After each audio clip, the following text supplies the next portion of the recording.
بسم الله الرحمن الرحيم الحمد لله رب العالمين والصلاة والسلام على سيدنا ومولانا محمد وآله وصحبه وأزواجه وذريته أجمعين.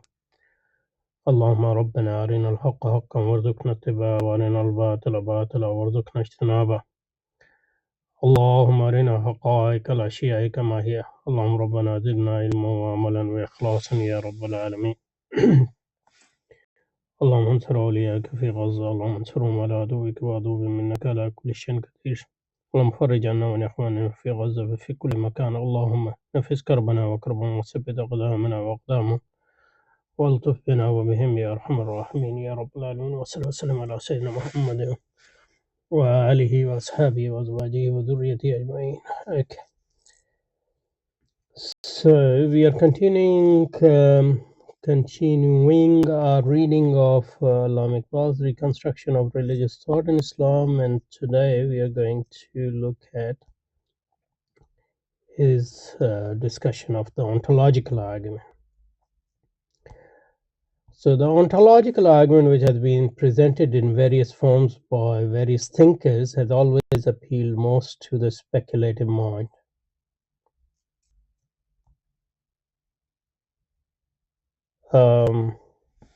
So ontological argument is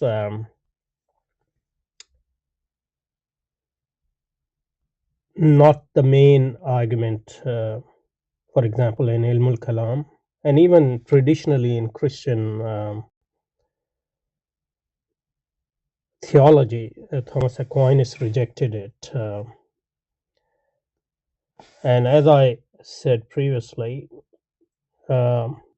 if we compare cosmological argument to ontological argument starts with, let's see.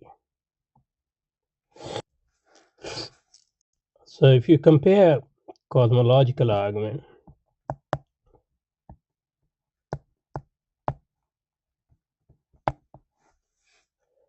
to ontological argument,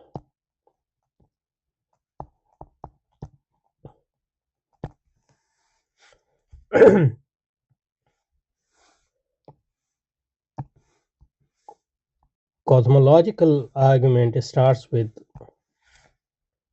the facts before us from our experience. And so does the design argument. And that's their strength. And from there, so it says, I mean, there are many versions, but this says that this world is contingent, or it is an effect, so it needs a cause, and it can't be infinite regress. So we have to either stop at a self-caused cause, or we have to stop at necessary reason or necessary being to stop this infinite regress. This is the strength of the cosmological argument is that it starts with experience, facts. Start with our reality, the reality as we experience it, and start with the need of our reason to search for the reason, the ultimate reasons, the ultimate ground of what we experience. And since we can't find those ultimate grounds within the world, we posit them outside the world. Okay, but the problem with cosmological argument is that, firstly, we have no way of knowing that our reasoning corresponds to reality, and that we discussed in Allama Iqbal's criticism. And I think another major problem with cosmological argument is, although this challenge is not faced by Ilm al-Kalam or Christian theology, because they have their own conception of God. But once you come to self-cause cause, and you said it's pure reason, as Aristotle says, you don't actually have a good conception of what this being is, because the argument can be satisfied with some generic characteristics of that being, but whether that is self or whether it's a power, you on the basis of the argument you can't decide that.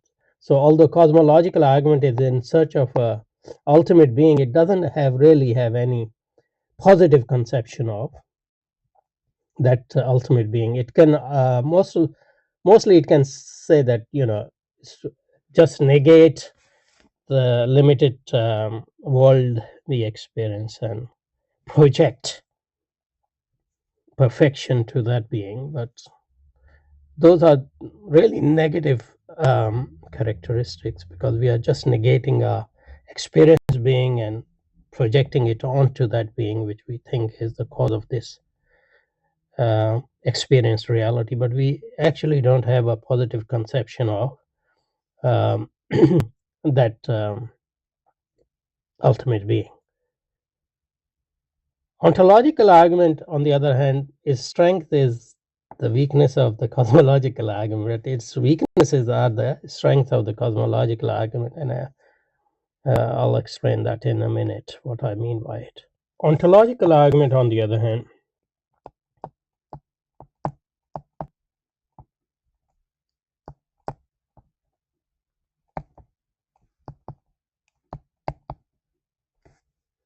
starts with a conception of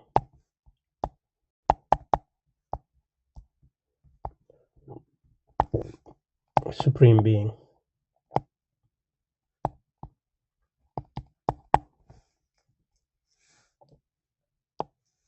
or with the idea, as Descartes would say.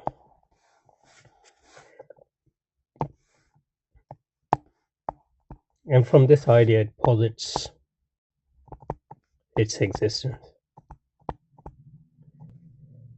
Now, as compared to cosmological argument, it doesn't start with a outer experience, at least. It sort of starts with our idea of what is going on in our mind. And that suits Descartes, obviously. He's one of the, among modernists, he's one of the, it's strange because modern philosophy and modern science is supposed to be experience-based, but as compared to empiricists, as compared to, for example, theology or scholasticism, ontological argument, although it has its basis in Christian philosophers and Christian theology, but it really got prominence in the modern period through Descartes. That's why Iqbal mentions Descartes, and aptly so, I think, because very Cartesian move from idea you posits the existence, because for Descartes, if ideas are clear and distinct, then you can't doubt them, the reality of what they are referring to. Anyway, so cosmological argument starts with, as compared to, or in contrast to cosmological argument, it starts with an idea, a conception. And from conception, it posits or drives or infer existence.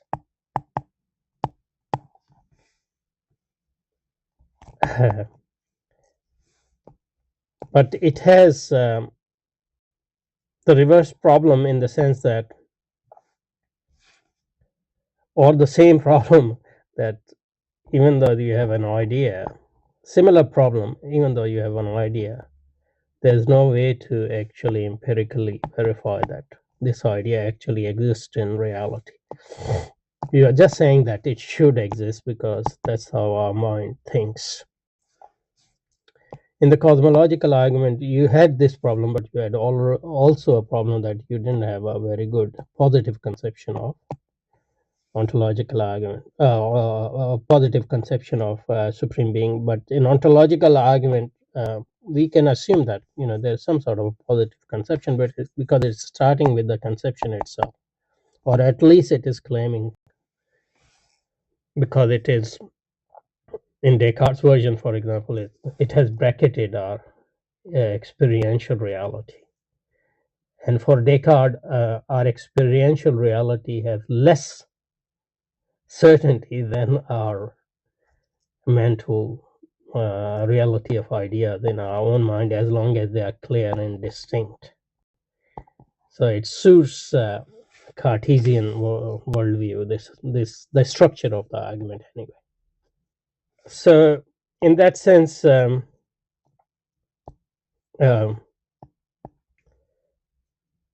it seems correct to say that everything has always appealed to the speculative mind. But reality, all arguments from the existence, at least cosmological argument, is also speculative. The thing is, speculation is,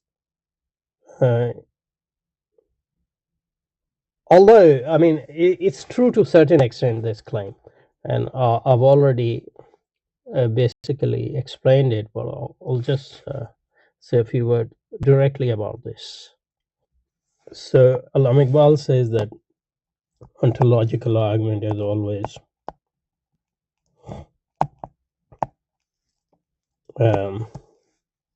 appeal to speculative mind. This claim is true,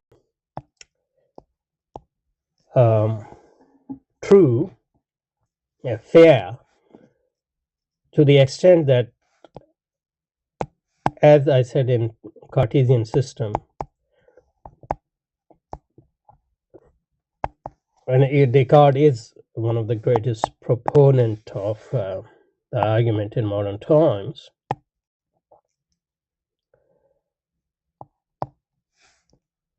our experienced or our empirical reality is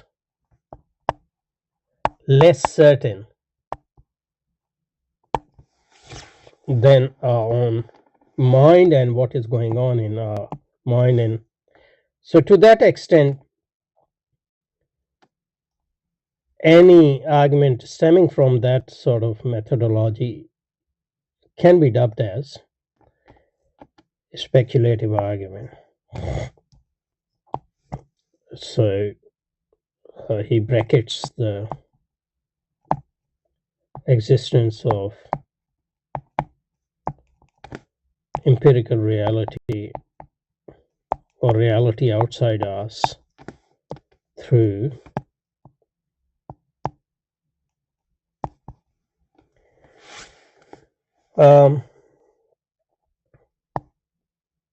so-called Cartesian doubt. But in a sense, it is still a reality, experiential reality, as far as our inner world is concerned, because the experience is not just outer, inner experience. So you can say that it prioritizes inner experience over outer experience, at least in terms of certainty. And if you want to call this speculative, that's fine, but you should remember that it's still at the level of experience. But this experience is talking about is only self-experience of or itself. So it's not outward experience. It's sort of self-referential experience. So if you want to call that, it's speculative. That you can call it, but that's not what really we mean by speculation. And at least in Cartesian version, what you do is you just focus on your own mind and you see whether you can deny the existence of the idea which is clear and distinct. And Descartes thinks that you can't, and for him, clear and distinct idea is the most certain thing in the world. And that's a guarantee for existence. And that's how he established his own existence in the first place. And then existence of the world. And in similar way, established the existence of God, because God is an idea in his mind, which is clear and distinct. So you can call it speculative, but so what I want to say is not every version of ontological argument is speculative in the classical sense, at least not the Cartesian version. That's one thing. And the second thing is, you can also claim that cosmological argument is also speculative in a very specific sense, that you start with fact and then you claim that in order to explain the facts fully, you need to posit a being which will explain the facts but which needs no explanation itself. So that's also a speculative